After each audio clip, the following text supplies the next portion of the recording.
اللہ تبارک و تعالی نے قرآن مجید میں مختلف مقامات پر اپنے نیک بندوں کے تذکرے فرمائے ہیں، ان کی صفات کو، ان کی خوبیوں کو، ان کی سیرتوں میں پائے جانے والے حسن کو اللہ کریم نے بیان فرمایا ہے۔ اور پھر اللہ کی طرف سے ان لوگوں کو جو انعامات ملتے ہیں، جو اللہ تعالیٰ کی ان پر خصوصی عنایات ہوتی ہیں، اس کو بھی مالک کریم نے بیان فرمایا ہے۔ اللہ کریم نے ارشاد فرمایا کہ ان الذین قالوا ربنا اللہ، فرمایا بے شک وہ لوگ جنہوں نے کہا کہ اللہ ہمارا رب ہے، ثم استقاموا، پھر وہ اس پر ڈٹ گئے۔ ان الذین قالوا ربنا اللہ، بے شک وہ لوگ جنہوں نے کہا کہ اللہ ہمارا رب ہے، ثم استقاموا، پھر وہ اس پر ڈٹ گئے۔ مالک پھر انہیں کیا ملے گا؟ فرمایا فلا خوف علیہم ولا ہم یحزنون، ان پر کوئی خوف نہیں اور وہ غمگین بھی نہیں ہوں گے۔ اللہ تعالیٰ ان کو عطا یہ فرمائے گا کہ ان کی زندگی سے ہر خوف، ہر غم، ہر حزن مالک کریم دور فرما دے گا۔ جنہوں نے کہا کہ اللہ ہمارا رب ہے اور پھر اس پر ڈٹ گئے۔ بہت سارے لوگ دین کا دعویٰ کرتے ہیں، اچھا مسلمان ہونے کا اعلان کرتے ہیں، بہت سارے لوگ خود سے بتاتے ہیں کہ میں بڑا بااصول ہوں، فلاں جگہ پہ میں بعض معاملات کے اندر بڑا سخت ہوں، لیکن ڈٹتے نہیں، کھڑے نہیں رہتے، استقامت اختیار نہیں کرتے۔ ہمارے صوفیاء فرماتے ہیں استقامت جو ہوتی ہے یہ کرامت سے بہتر ہوتی ہے۔ آپ کے اندر ڈٹ جانے کا مزاج ہو، آپ کی طبیعت کے اندر کسی جگہ کھڑے ہونے کا جذبہ ہو، آپ استقامت کے ساتھ کوئی کام کرنے کے عادی ہوں، یہ زیادہ ضروری ہوتا ہے۔ ہمارے ہاں کچی پکی سوچیں، 2-4 دن کسی کام کو کرنا ہے، پھر 2-4 دن کے بعد کوئی اور کریں گے۔ تو اپنی زندگی کے اندر استقامت پیدا کریں۔ استقامت سب سے بڑا فائدہ یہ کرتی ہے کہ خوف اور غم کو دور کر دیتی۔ تو جو بندہ ٹینشن فری ہو جائے، جس کے غم سارے دور ہو جائے، خوف سارا نکل جائے، تو میرا خیال ہے یہ زندگی میں بہت بڑی نعمت ہے کہ خوف اور غم سے بندہ آزاد ہو جائے۔ تو قرآن مجید نے اس کا نسخہ یہ بیان کیا ہے کہ پہلے کہو ہمارا رب اللہ ہے، پھر اس پہ ڈٹ جاؤ۔ بہت سارے لوگ تھے جو ڈٹے، ان کی تعداد بہت زیادہ ہے۔ نبی پاک صلی اللہ تعالیٰ علیہ وسلم کے تمام صحابہ ڈٹ گئے دین پر، پوری طرح انہوں نے اپنے اپنے مقام پر سٹینڈ لیا، پوری طرح اپنے قبیلوں، اپنے گھر والوں، اپنے رشتہ داروں، اپنے گلی محلے والوں کی، برادری والوں کی سخت ترین مخالفت برداشت کی، سوشل بائیکاٹ ہوئے، اعصاب شکن باتیں انہیں سننے کو ملیں، لیکن وہ ڈٹ گئے۔ نتیجہ کیا نکلا؟ اللہ نے انہیں ہر خوف اور ہر غم سے آزاد فرما دیا۔ یہ بہت سارے لوگ ہیں، ان کی بہت ساری تعداد ہے، لیکن کچھ لوگ اس جماعت میں امامت کے درجے پر فائز ہیں۔ ان میں ایک بڑا نام امیر المومنین سیدنا فاروق اعظم رضی اللہ تعالیٰ۔ مسند احمد میں نبی پاک صلی اللہ تعالیٰ علیہ وسلم کا فرمان موجود ہے۔ حضور فرماتے ہیں میری امت میں دین کے معاملے میں جو بندہ سب سے زیادہ سخت ہے وہ عمر ابن خطاب ہے۔ دین کے معاملے میں عمر کے مزاج کے اندر سختی ہے، یہ شدت کے ساتھ لوگوں کو دین کی طرف مائل بھی کرتے ہیں، رغبت بھی دیتے ہیں، جذبے کے ساتھ، انشراح صدر کے ساتھ، ذوق شوق کے ساتھ دین کے معاملے میں۔ ذات کے ہمارے اندر بھی سختی ہوتی ہے، شدت ہوتی ہے، لیکن زیادہ تر اپنی ذات کے معاملے میں ہوتی ہے۔ کوئی جو مرضی کرتا رہے، ہمیں اس سے کچھ لینا دینا نہیں، لیکن اگر ہمیں برا کہے گا پھر ایسا پوچھ نہیں لینا، پھر پورا مقابلہ نہیں کرنا، پھر گزر کے جائے کہاں، پھر تو دیکھ لینا کہاں تک بات جاتی ہے۔ تو حضرت فاروق اعظم رضی اللہ تعالیٰ عنہ کا یہ کمال تھا کہ انہوں نے پوری طرح طے کر لیا تھا کہ میرا دین ہی میرے لیے سارا کچھ ہے۔ دین کو اوڑھنا بچھونا بنا لیا۔ جب کچھ لوگ کچھ چیزیں طے کر لیتے ہیں پھر ان پر ڈٹ جاتے ہیں، تو ان لوگوں کی زندگی کچھ مشکلات سے ضرور گزرتی ہے، لیکن ان کے پاس کوئی رستہ تو ہوتا ہے نا۔ کوئی ان کے پاس راہ تو ہوتی ہے نا گزرنے، کوئی آگے بڑھنے کا راستہ تو ان لوگوں کو میسر آتا ہے نا۔ تو میرے عزیز یاد رکھیں گے اور اس بات پر ہمیشہ کاربند رہیں گے کہ دینی معاملات کے اندر، حدود اللہ کے مسئلے میں، نفاذ شریعت کے مسئلے میں، رب رسول کے قانون کے مسئلے میں سیدنا فاروق اعظم رضی اللہ تعالیٰ عنہ کے مزاج کے اندر بہت زیادہ اللہ تبارک و تعالیٰ نے جذبہ رکھا ہوا تھا۔ پھر دوسری بات یہ تھی کہ حضرت عمر فاروق رضی اللہ تعالیٰ عنہ نے نا دنیا داری کی طرف توجہ نہیں کی۔ انسان کی سب سے بڑی کمزوری یہ ہوتی ہے کہ جب وہ مال کی طرف مائل ہونے لگ جاتا ہے نا، جب وہ دنیاوی آسائشوں میں زیادہ الجھ جاتا ہے، جب اس کی توجہ زیادہ تر دنیا میں نت نئے آنے والی سہولت کی طرف بڑھتی ہے، نت نئے آنے والے فیشن کی طرف بڑھتی ہے، نت نئی آنے والی چیزیں اسے اپنی طرف مائل کرتی، تو وہ روحانی طور پر کمزور ہوتا جاتا ہے۔ حضرت فاروق اعظم رضی اللہ تعالیٰ عنہ سردار تھے، اپنے قبیلے کے سمجھدار آدمی تھے، معاملہ فہم تھے، تدبر والے تھے، پھر اللہ نے موقع دیا اور انہیں اس منصب پر بٹھایا جو بہت بڑا منصب تھا، وہ مسلمانوں کے امیر بن گئے، نبی پاک علیہ السلام کے جانشین بن کر وہ بیٹھے، اور ان کے دور میں اللہ نے وسعت بھی عطا کی، بڑی بڑی فتوحات ہوئیں، بہت زیادہ مال غنیمت آیا، گنجائش آئی، اور دور کے تقاضوں تھے بھی حضرت عمر پوری طرح آگاہ تھے۔ انہوں نے چھوٹے بچوں کے وظیفے مقرر کیے، پولیس کا محکمہ مقرر کیا، فوجیوں کی تنخواہیں لگائیں، اساتذہ کے معاملات دیکھے، علمی مذاکرے کیے، 4000 سے زیادہ مساجد کی تعمیر کی، اتنے سارے کام حضرت فاروق اعظم نے کیے۔ معاشرے کی جتنی بھی ضروریات تھیں ان سب سے حضرت عمر آگاہ تھے، لیکن ان کی کیفیت یہ تھی کہ صحابہ کرام فرماتے ہیں جب بھی ہم نے انہیں خطبہ دیتے دیکھا ان کے کرتے پر 3 پیبند لگے ہوتے تھے، یعنی انہیں پتہ سارا تھا، شعور سارا تھا، کپڑے خریدنے کا سلیقہ، کپڑے خریدنے کی طاقت، پہننے کا ڈھب، دور کے تقاضوں سے پوری آگاہی تھی، لیکن انہوں نے وہ سادگی کو، اور وہ جو سادگی میں خوبصورتی ہوتی ہے اس کے حسن کو کسی مقام پر ضائع نہیں کیا۔ اللہ تعالیٰ نے انہیں فضیلت عطا کی، اور یہ سادگی ان کی اتنی زیادہ معروف تھی، اتنی زیادہ معروف تھی، جو بندہ دنیا دار نہیں نہ ہوتا پھر وہ بزدل بھی نہیں ہوتا، اسے مال سے، شہرت سے، لوگوں کی گڈ بک میں آنے کا بہت زیادہ شوق نہیں نہ ہوتا، اس بندے میں فکری کمزوری اور فکری انتشار بھی پیدا نہیں ہوتا۔ حضرت سعد بن ابی وقاص رضی اللہ تعالیٰ عنہ فرمایا کرتے تھے کہ عمر فاروق نے کوئی زیادہ تقدیم نہیں کی ہم سے اسلام لانے میں، بہت سارے لوگ مقدم تھے، بہت سارے لوگ ان سے پہلے اسلام لائے، لیکن آپ فرماتے ہیں وہ آگے لوگوں سے کیوں نکل گئے، بہت سارے لوگوں سے زیادہ درجہ کیوں پا گئے؟ اس لیے پا گئے کہ انہوں نے دنیا داری کی طرف توجہ نہیں فرمائی، زیادہ مال کی طرف، دولت کی طرف۔ ہم دیکھتے ہیں کسی نہ کسی مقام پر آ کر لوگوں کی توجہ دولت اپنی طرف کر لیتی ہے، شہرت اپنی طرف کر لیتی ہے۔ نتیجہ کیا نکلتا ہے؟ نتیجہ یہ نکلتا ہے کہ انسان اگر مقاصد کے لیے نکلا ہوا ہوتا ہے نا، اگر انسان کوئی بڑے کام کرنے کے لیے نکلا ہوتا ہے تو پھر اس کو نا تھوڑی سی دولت میں وہ چونکہ بند ہو جاتا ہے تو مقاصد حسنہ اس کے ضائع ہو جاتے ہیں۔ تو حضرت عمر فاروق کا پھر ایک اور بات میں نے دیکھی ہے، پروٹوکول لینا، شان بتانا، اور اپنے لیے مفت کا اعزاز مانگنا، یہ بہت سارے لوگوں کا وتیرہ بن گیا ہے۔ کسی نہ کسی سفارش کے روپ میں، کسی نہ کسی نام کے روپ میں، کسی نہ کسی تعارف کے رنگ میں کہتے ہیں مجھے ذرا تھوڑا سا نا لوگوں سے ہٹ کے پروٹوکول چاہیے، میں کوئی خاص پرسنالٹی ہوں۔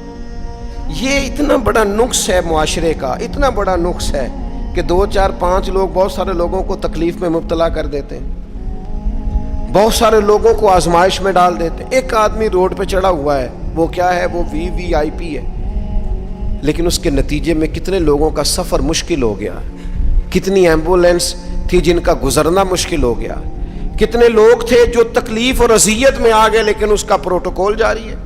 اور پھر اعزازات، پھر بڑی بڑی باتیں۔ صحابہ فرماتے ہیں فاروق اعظم 22 لاکھ مربع میل کے حکمران تھے، لیکن جب وہ حج پہ گئے نا، کوئی اضافی پروٹوکول نہیں، کوئی الگ سے ان کے لیے خیمہ نہیں لگتا تھا، خود حضرت فاروق اعظم اپنی چادر اتارتے، اور درخت پر دیکھتے جہاں چند ٹہنیاں ملی ہوتی ان پر چادر ڈال کے سایہ کرتے اور ان کے نیچے آرام کر لیتے۔ جب آپ کا پروٹوکول ہوتا ہے نا، جب آپ کا اعزاز ہوتا ہے، جب آپ کی کوئی شان ہوتی ہے، تو جن سے آپ پروٹوکول مانگ رہے ہوتے ہیں نا، انہیں آپ نے تکلیف میں ڈالا ہوا ہوتا ہے۔ خوبصورتی انسان کی یہ ہے کہ وہ کسی پر بوجھ نہ بنے، تکلیف نہ کسی بندے کو اس کی وجہ سے ہو۔ بعض لوگ آ جاتے ہیں نا کہیں تو مصیبت کھڑی ہو جاتی ہے، وہ گھر والوں سے طرح طرح کے مطالبات کرتے ہیں۔ تو سیدنا فاروق اعظم کی طبیعت میں کوئی پروٹوکول نہیں، کسی قسم کی کوئی تکلیف کسی کو دینا یہ حضرت عمر گوارا نہیں کرتے۔ پھر دوسری بات یہ تھی کہ مزاج کے اندر جو بہت زیادہ عاجزی تھی نا، جو انکساری تھی، بچے کھیل رہے تھے، اب بچے چھوٹے چھوٹے کھیل رہے ہیں اور ایک آدمی جو امیر المومنین ہیں، جو 22 لاکھ مربع میل کے حکمران ہیں، وہ آ گئے حضرت عمر، تو بچے ان کو دیکھ کے دوڑ پڑے، کھجوریں بچے کھا رہے تھے، تو حضرت عمر قریب گئے تو ایک بچہ کھڑا رہا، آپ فرمانے لگے بھائی تم کھجوریں توڑ رہے تھے؟ انہوں نے کہا نہیں حضور، ہم کھجوریں نہیں توڑ رہے تھے، بلکہ جو گری ہوئی تھی وہ ہم نے اٹھا کے کھائی ہیں۔ تو حضرت عمر نے تھپکی دی۔ اب وہ بچہ چھوٹا سا کیا کہتا ہے حضرت عمر سے؟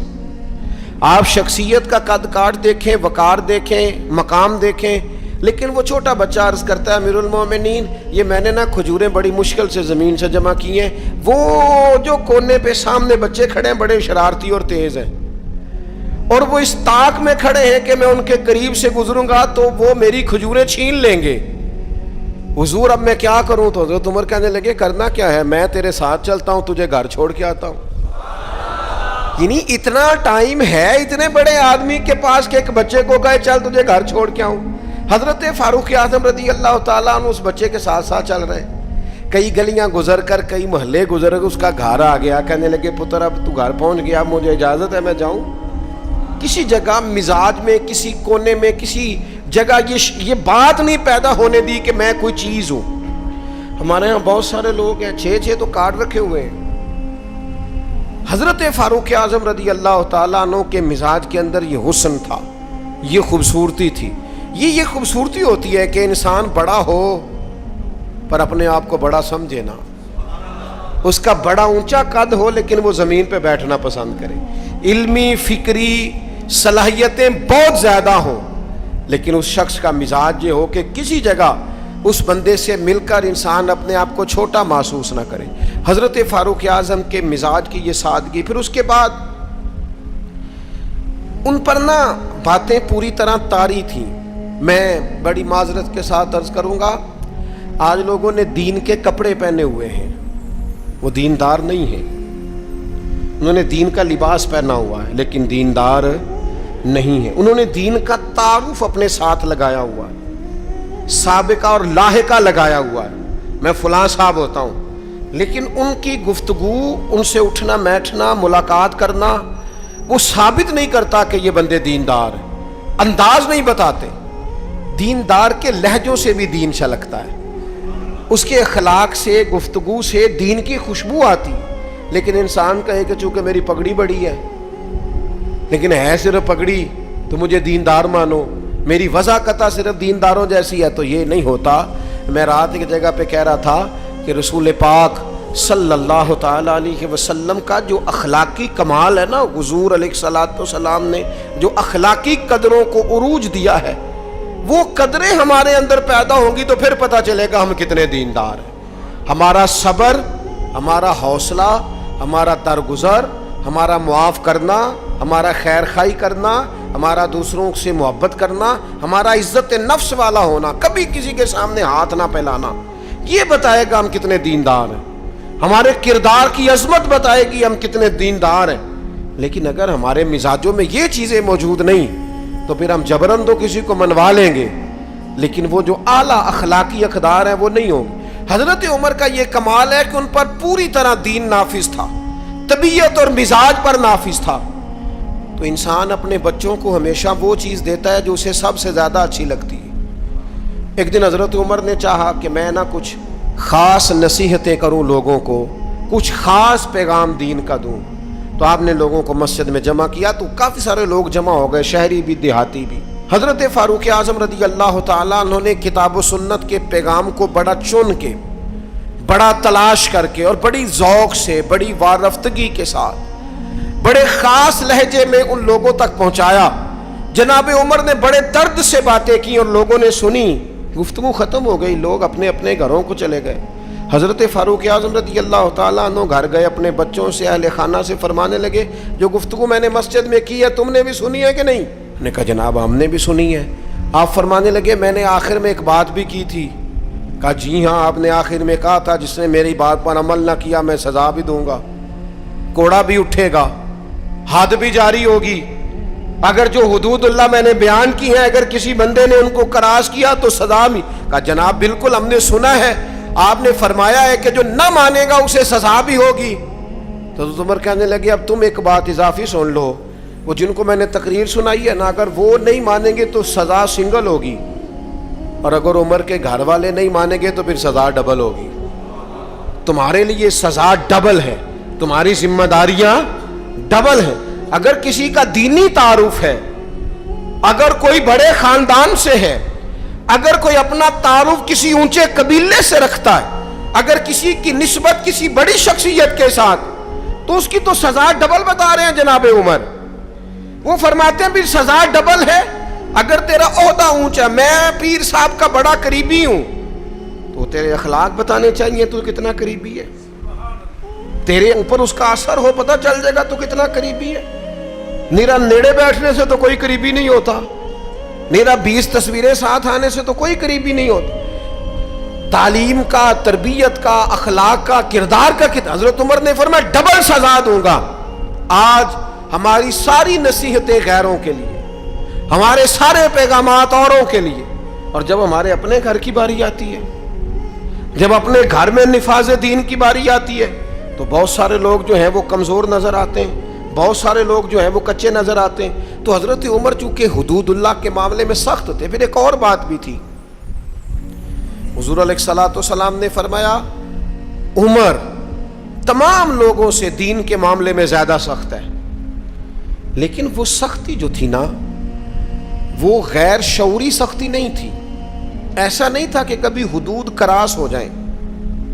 ہمارے ہاں بعض لوگ دین کا دعویٰ کرتے ہیں تو ان کے مزاجوں میں اتنی شدت آ جاتی ہے، اتنی شدت آ جاتی ہے کہ وہ کہتے ہیں نہیں جی نہیں میرے سے نہیں بات برداشت ہوتی۔ بھئی آپ جرم کے مطابق ہی سزا دیں گے نا، جرم سے زیادہ تو نہیں نا دیں گے۔ آپ کسی شخص کے لیے کسی سزا کا اعلان کریں گے تو اس کی غلطی کے مطابق ہی کریں گے نا، غلطی سے 4 قدم آگے ہو کے تو آپ سزا کا اعلان نہیں کریں گے۔ بعض لوگ 2 قدم آگے بڑھ کے لوگوں کو سزا دینا چاہتے ہیں، بعض لوگ ایسے ہوتے ہیں جو اس معاملے میں اتنے شدت پسند ہو جاتے ہیں کہ وہ بھی زیادتی کر جاتے ہیں۔ حضرت فاروق اعظم رضی اللہ تعالیٰ عنہ نے دور سے ایک نوجوان کو آتے دیکھا، وہ آپ کی طرف آ رہا تھا تو آپ فرمانے لگے یہ شخص بیچارہ تکلیف میں ہے اور کسی خاص پریشانی کے لیے ہماری طرف آ رہا ہے۔ وہ شخص آیا اور سیدھا حضرت عمر کے پاس آیا تو زور زور سے رونے لگ گیا۔ میں خاص بات کرنے لگا ہوں، یہ میرا کلام ذرا بڑوں سے ہے، بڑوں سے۔ ابا جی کو چاہیے بچہ جتنی غلطی کرے نا اتنا ہی ڈانٹے، وہ پھر 6 ہفتے نہ ڈانٹنا شروع کر دیں۔ استاد صاحب کو چاہیے کہ جتنی بچے کی کمزوری ہے نا، مجھے پتہ ہے سب سے زیادہ کس بات سے تکلیف ہوتی ہے، آپ کے بچے نے غلطی کی ہے، آپ اپنے بچے کو ڈانٹ لیں، سمجھا لیں، آپ کسی اور کے سامنے اس کی تذلیل کبھی نہ کریں، یہ زیادتی والی بات ہے۔ آپ اسے رسوا نہ کریں، بتائیں کسی ایسے شخص کو جس سے آپ کو امید ہے کہ آپ کو مشورہ دے گا یا اسے سمجھائے گا، لیکن گلی گلی کھڑے ہو کے اپنے آپ کو مظلوم ثابت کرنے کے لیے اس کی توہین نہ کریں، یہ انداز درست نہیں ہے۔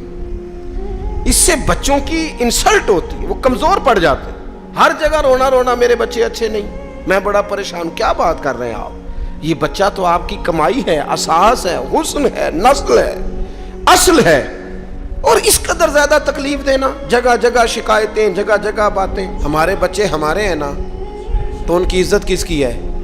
کیوں ہم گلی گلی اپنے بچوں کی رسوائی کرتے ہیں؟ کیوں کمزوریاں؟ اور جن کو ہم خیر خواہ سمجھ کے بتا رہے ہوتے ہیں نا، وہ آگے جا کے مزے لے لے کے بتاتے ہیں، تو نقصان کس کا ہوا؟ ہمارا، ہمارے قبیلے کا، ہمارے گھر کا۔ یہ دیکھیے ذرا، حضرت عمر رضی اللہ تعالیٰ عنہ مزاج کے لحاظ سے سخت ہیں، ایک نوجوان آیا, اس نے آ کے رونا. یہ پہلو آپ نے ضرور یاد رکھنا ہے میرے سیدنا فاروق اعظم کا, ہمارے امام, ہمارے قائد, ہمارے لیڈر, رہنما, مقتدا حضرت فاروق اعظم رضی اللہ. یہ انداز ضرور یاد رکھیے گا.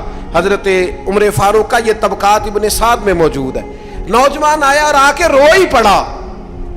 حضرت عمر نے اس کو روتے دیکھا تو فرمایا بیٹا کیا ہوا؟ کہنے لگے حضور فلاں علاقے کے فلاں گورنر صاحب کا مسئلہ ہے, حضور مجھ سے غلطی ہو گئی تھی, میں شراب پی بیٹھا تھا, انہوں نے مجھے درے بھی مارے ہیں, پھر انہوں نے لوگوں سے کہا اس کے ساتھ میل ملاپ چھوڑ دو, کوئی اس سے بات نہ کرے. حضور مجھ سے غلطی ہو گئی, میں مانتا ہوں, پر اتنی اذیت, اتنی تکلیف, جب مجھے سزا مل گئی, کوڑے لگ گئے, تو پھر یہ الگ سے جو سزائیں مجھے دی گئیں, یہ میں حضرت عمر کی بات کر رہا ہوں. میں نے جب یہ پڑھا تھا تو میں رو پڑا تھا. حضرت فاروق اعظم نے اس نوجوان کی بات سنی. سنو میں کیا کہہ رہا ہوں, اس گناہگار کی بات سنی, اس گناہگار کی بات سنی تو حضرت عمر رو پڑے اور فرمایا بلاؤ نا ان گورنر صاحب کو. وہ بھی بڑے سمجھدار, باوقار, بڑے آدمی تھے. بلایا اور بلا کے فرمایا آپ کا اس جرم پر غصہ بالکل ٹھیک, لیکن آپ کو کس نے اجازت دی کہ آپ اسے اتنی تکلیف دیں؟ آپ نے کوڑے مار لیے جو سزا بنتی تھی, اور پھر آپ نے کیوں کر کے لوگوں سے کہا اس سے ملنا جلنا چھوڑ دیں؟ فرمایا اب میں آپ کو حکمن کہتا ہوں, اگر آج کے بعد آپ نے کوئی ایسا کام کیا تو میں آپ کو سزا دوں گا. فرمانے لگے آپ نے کہا تھا نا لوگ ان سے ملے جلے نہ. فرمایا اب آپ ہی لوگوں سے کہیں ان سے ملاقات شروع کریں. جب انہوں نے توبہ کر لی, اپنا گناہ مان لیا, جب اقرار کر لیا, معافی مانگ لی, اب سزا کا کیا معنی ہوا, اب تکلیف کا کیا معنی ہوا؟ سیدنا فاروق اعظم رضی اللہ تعالیٰ عنہ فرمانے لگے اگر یہ سچی توبہ کر لے تو پھر تو ان کی گواہی بھی قبول کی جائے, ان کی گواہی تک ہم قبول کریں گے. وہ کسی نے کہا تھا الجھے الجھے بکھرے بکھرے روز و شب دیکھے گا کون, لوگ تیرا جرم دیکھیں گے سبب دیکھے گا کون. لوگ معافی نہیں دیتے, لوگ درگزر ہی نہیں کرتے.